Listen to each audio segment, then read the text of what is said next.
contradicións na poboación adolescente. Como ben sabedes, a área de benestar da provincia da Coruña levamos tempo reivindicando a influencia do que é o noso labor no que en términos de outras áreas é normal, pero parece ser que benestar non se asocia a mellor económico e a un bo investimento, non? Consideramos que a poboación da nosa provincia, o capital humano que temos, é o mellor investimento que pode facer calquera administración cara ao futuro. Por lo tanto, nós queremos empezar a visualizar que benestar é igual a un concepto económico de moita relevancia cara ao futuro, posto que aforramos investimentos que, por desgracia, son máis duros á sociedade, como son, neste caso, dependencias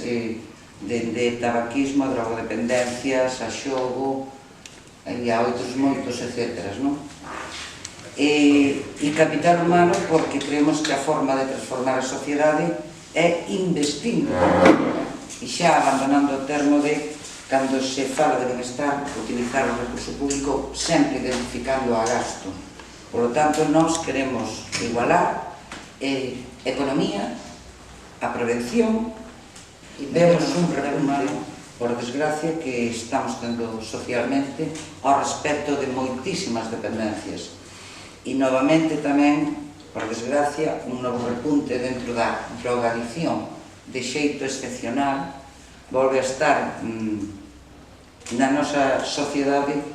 con a contundencia e posiblemente con moitas consecuencias en negativo para o futuro que desexamos.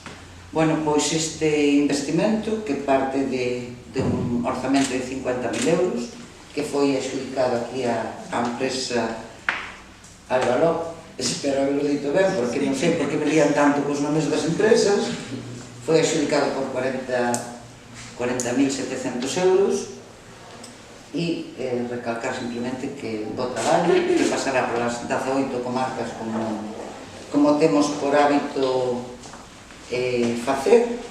e que traballaremos sobre todo en previr consumos, en previr conductas e en traballar en pro da educación para a saúde.